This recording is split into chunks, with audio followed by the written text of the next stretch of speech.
معراج. اب جناب ختمی مرتبت، اب ہمارے بھائیوں نے ایک روایت نقل کر دی ہے جس کی وجہ سے وہ ضد میں آ جاتے ہیں کہ نہیں رسول خدا جو ہیں وہ ان کی معراج اس طرح سے ہوئی، اور وہ راوی جو ہیں اس کی وہ ایک ام المومنین ہے، نام نہیں لوں گا، تو کہتے ہیں کہ ان ام المومنین نے کہا کہ نہیں رسول خدا کی معراج جسمانی نہیں تھی، بس جو دروازے پہ زنجیر تھی وہ ہل رہی تھی، پانی جو وضو کے لیے کھڑے ہوئے تھے تہجد پڑھنے کے لیے وہ بہہ رہا تھا، بستر بھی گرم تھا، گئے اور واپس آ گئے تو کہا مجھے معراج ہو گئی ہے. پتہ نہیں توجہ ہے یا نہیں.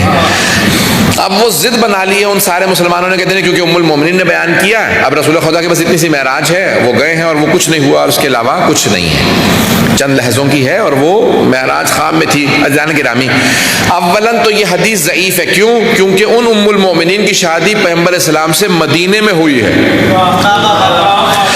اور مدینے میں ہجرت کر کے رسول خدا آئے ہیں. معراج قرآن کی روح سے مکے میں ہوئی ہے. سبحان الذی اسری بعبدہ لیلا من المسجد الحرام الی المسجد الاقصی الذی بارکنا حولہ. ہم نے مسجد حرام سے وہ جو سب سے دور مسجد ہے وہاں تک ہم نے معراج کروائی ہے. رات کا وقت تھا، سیر کروائی اپنے بندے کو.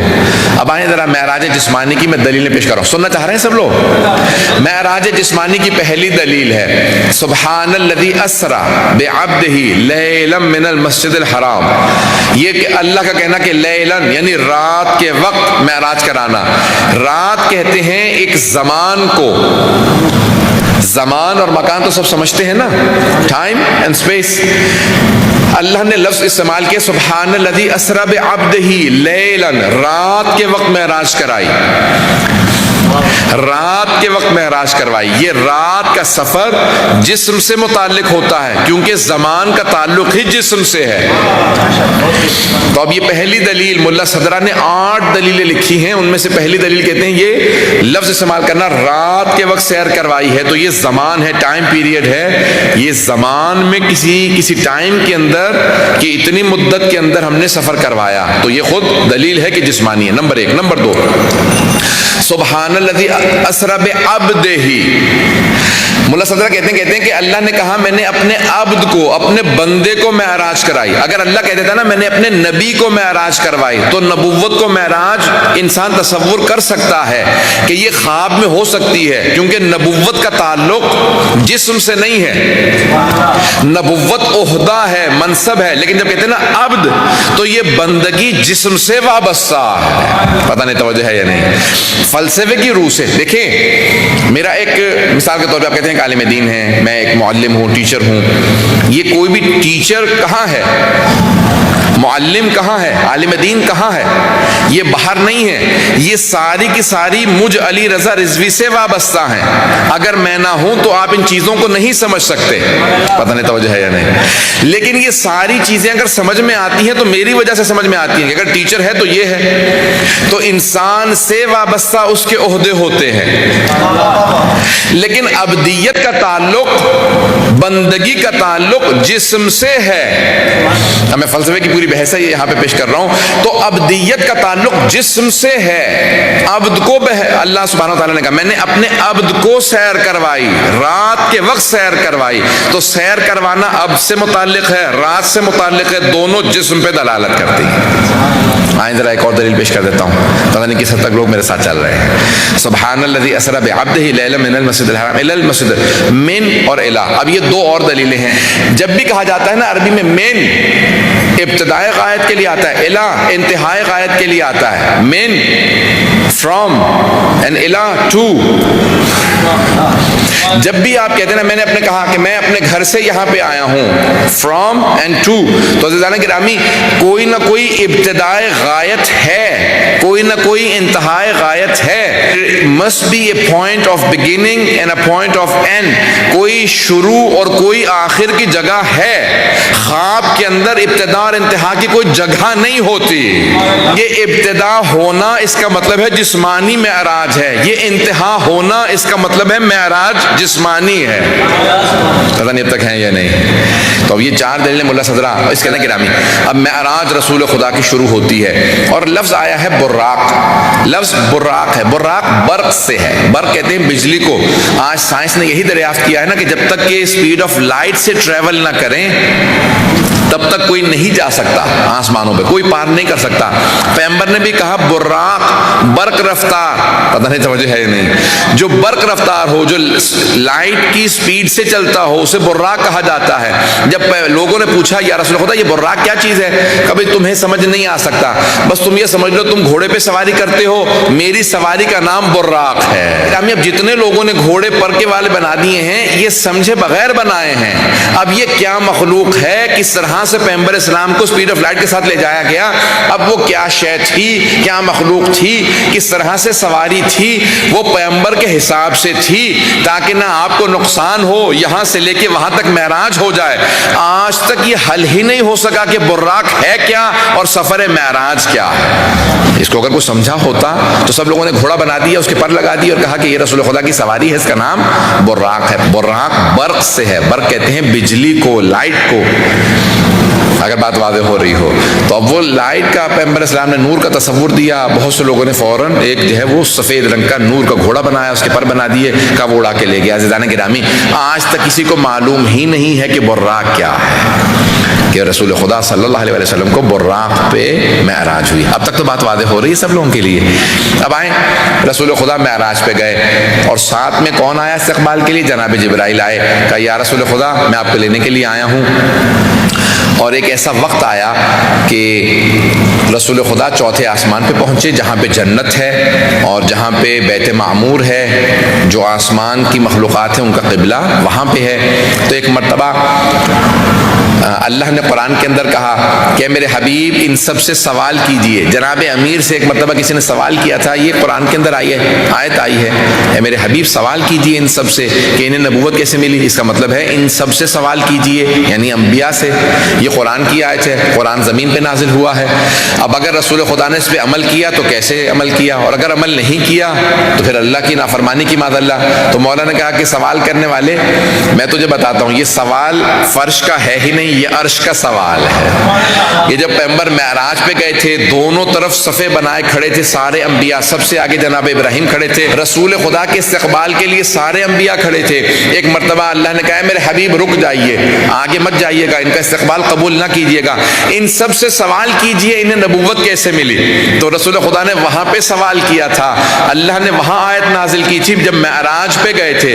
تو پھر خود ہی مولا نے کہا کہ جواب میں تجھے بتا دیتا ہوں کہ سارے انبیاء نے کیا جواب دیا تھا. سوال قرآن میں آ گیا, جواب میں بتاتا ہوں انبیاء نے جواب کیا دیا. کہ سارے انبیاء نے کہا یا رسول اللہ, اللہ نے اپنی وحدانیت کی گواہی دینے پہ ہمیں نبوت دی, آپ کی رسالت کی, سرداری کی, آپ کے سید المرسلین ہونے کی گواہی دینے پہ اللہ نے ہمیں رسالت اور نبوت عطا کی, اور علی ابن ابی طالب کی ولایت کی گواہی دینے پہ اللہ نے ہمیں نبوت عطا کی. ہر حال یہ وہاں پہ سوال کیا, سارے انبیاء نے استقبال کیا. اس کے بعد 5ویں آسمان پہ گئے, 6ٹھے آسمان پہ, اور ایک ایسا وقت آیا کہ خود جناب جبرائیل نے ایک جملہ کہا کہ لو دنوتو لحترقتو, لو دنوتو انملتن لحترقتو, اگر میں ایک پور برابر بھی آگے بڑھ جاؤں, یعنی ٹپ آف دی فنگر, میں اتنا بھی فاصلہ اگر آگے بڑھوں تو میرے پروں کو جلا دیا جائے گا. اس سے آگے جانے کی مجھے اجازت نہیں ہے, صرف یہ آگے آپ کا مقام ہے, آپ جا سکتے ہیں. تو کیوں صرف رسول خدا جا سکتے تھے کہ اب آگے کا جو رتبہ ہے وہ صرف پیغمبر اسلام کو جانے کی اجازت تھی. جناب جبرائیل کہتے ہیں کہ یہ جو عرش جہاں آ جاتا ہے وہاں ہمیں بھی جانے کی اجازت نہیں ہے. اب حدیث معراج کے میں نے انگلش میں ترجمہ کیا ہے, وہ رسول خدا نے وہاں بتایا کہ کیا کلام ہوا, بہت سی باتیں ہوئی, ان میں سے کچھ باتیں پیغمبر نے بتائیں. میں نے مکمل کر دیا موضوع کو. تھوڑے سا آپ کا وقت لوں گا, ابھی 5 سے 10 منٹ اور لوں گا, کہ میں نے بہت سی چیزیں چھوڑ دی جتنا جلدی نہ ہو سکتا تھا میں نے مختصر پیش کیا. جب پیغمبر اسلام معراج سے واپس آئے تو سارے صحابہ نے سوال کیا. تفسیر صافی مرحوم فیض کاشانی جو ہمارے بزرگ ترین محدثین میں مفسرین میں ہیں, ان کی تفسیر کا نام ہے تفسیر صافی. حدیث کی کتاب ہے الوافی کی بے انتہا کتابیں ہیں حدیث کے موضوع پہ, علم کلام پہ, فلسفے پہ, ہر موضوع پہ ان کی کتاب ہے. ون آف دا گریٹسٹ علماء, ہمارے عظیم ترین علماء میں شمار ہوتا ہے فیض کاشانی کا, ملا محمد محسن فیض کاشانی. تو انہوں نے اپنی تفسیر صافی میں لکھا ہے, سارے صحابہ نے رسول خدا سے سوال کیا, یا رسول اللہ, اللہ نے آپ سے کلام کیا؟ کہا. کہ خود اللہ نے کلام کیا؟ کہا. کہ اللہ کی آواز کیسی ہے؟ کہا کہ یہ تو میں نے خود اللہ سے سوال کیا. یا رب, پروردگارا, انت کلمنی ام علی, پروردگارا کیا تو مجھ سے بات کر رہا ہے یا علی مجھ سے بات کر رہا ہے؟ تو فوراً پروردگار نے مجھے جواب دیا, کہا کہ انا کلمتک, میں نے تم سے کلام کیا ہے میرے حبیب, میں تم سے بات کر رہا ہوں. تو کہا کہ پروردگارا یہ علی کے لہجے میں کیوں کلام کیا؟ کہا میرے حبیب, جب میں نے آپ کو اپنے قریب دیکھا اور دیکھا کہ آپ کے دل کے اندر ایک اضطراب ہے, تو میں دلوں کے بھید جانتا ہوں. جس کو آپ سے سب سے قریب پایا, جو آپ سے سب سے زیادہ قریب تھا وہ علی ہے. آپ کے دل میں جو بسنے والا تھا وہ علی تھا. جو سب سے آپ کو محبوب ہے, جو سب سے زیادہ آپ کو پسند تھا وہ علی تھا. اے میرے حبیب, اس لیے میں نے علی کے لہجے میں آپ سے کلام کیا.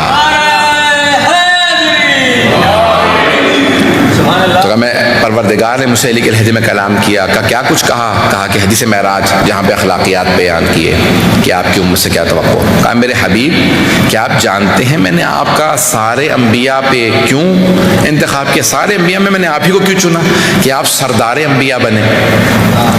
تو کہا صحابہ نے یا رسول خدا, پھر آپ نے کیا جواب دیا؟ کہ میں نے فوراً پروردگار سے کہا کہ پروردگار تو بہتر جانتا ہے. دیکھیں کتنا پیارا انداز ہے.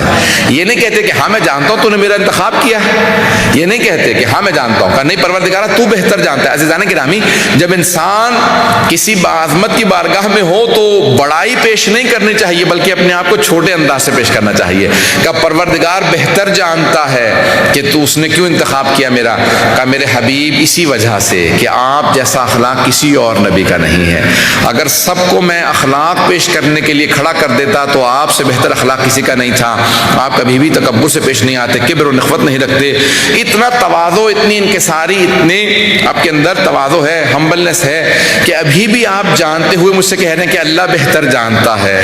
یہ نہیں کہتے کہ ہاں میں جانتا تو ہوں, نہیں کہا اللہ بہتر جانتا ہے. کہ جانتے ہوئے آپ کہہ رہے ہیں کہ اللہ بہتر جانتا, اس نے میرا انتخاب کیوں کیا ہے. کہا ہے میرے حبیب, آپ جیسا اخلاق کسی کا نہیں ہے. میرے حبیب, عزیزان گرامی, معراج کے اوپر کیا کچھ وعدے اور کیا کچھ بے انتہا تفصیل موجود ہے ہماری احادیث کی کتاب میں کہ وہاں کیا کچھ ہوا, اس کے واقعات. اور پھر پیغمبر اسلام جب واپس آئے تو آپ نے کہا دلیل کے طور پہ بتا رہا ہوں کہ معراج پہ گیا تھا, جب میں سفر سے آ رہا تھا تو بھی تمہارے پاس ایک قافلہ آ رہا ہے جس کے اندر اتنے لوگ ہوں گے, یہ ہوگا وہ ہوگا, یہ راستے سے. تو کہا کہ ہاں بھی تم لوگوں نے کہا ہاں ہم نے رات میں ایک ستارہ کو دیکھا, ایک ستارہ ٹوٹ رہا تھا. رسول خدا نے جتنی علامات بتائی تھی اس قافلے کی وہ سب ان کے اندر پوری تھی. پیغمبر نے کہا اب تمہیں یقین آ رہا ہے کہ میں معراج پہ گیا تھا؟ پتہ نہیں توجہ ہے یا نہیں ہے. تو کہا میں معراج کے حالات بیان کر رہا ہوں. کہا کچھ ایسی چیزیں ہیں جو میں بیان نہیں کر سکتا کیونکہ تمہاری طاقت اتنی نہیں ہے کہ تم اسے برداشت کر سکو. کہا یا رسول خدا ہمارے لیے بھی کوئی تحفہ لے کے آئے ہیں؟ کہا ہاں ایک تحفہ لے کے آیا ہوں. کہا اللہ نے معراج پہ مجھے 5 نمازوں کا تحفہ دیا ہے. 5 نمازوں کا تحفہ دیا ہے. کدی 50 نمازیں تھیں لیکن پھر ہم نے ترخیص کروائی اس میں, کہا کہ پروردگار کم کرتے ہوئے اللہ نے 5 نمازیں کر دی. توجہ ہے سب لوگوں کی؟ کہا کیونکہ کہا 5 نمازیں کر دی لیکن اللہ نے قانون بنا دیا امت محمدی صلی اللہ علیہ وسلم کے لیے کہ من جاء بالحسنۃ فلہ 10 امثالھا, جو ایک نیکی انجام دے گا اسے 10 گنا ثواب ملے گا. قرآن کی آیت ہے من جاء بالحسنۃ فلہ 10 امثالھا, جو ایک نیکی کرے گا اسے 10 گنا ثواب ملے گا. کیوں؟ کہا کیونکہ معراج پہ اللہ نے 50 نمازیں دی تھی. پیغمبر نے کہا میری امت 50 نمازیں نہیں پڑھ پائے گی تو اللہ نے 5 کی. کہا اب جو 5 پڑھے گا اسے 50 ہی کا ثواب ملے گا.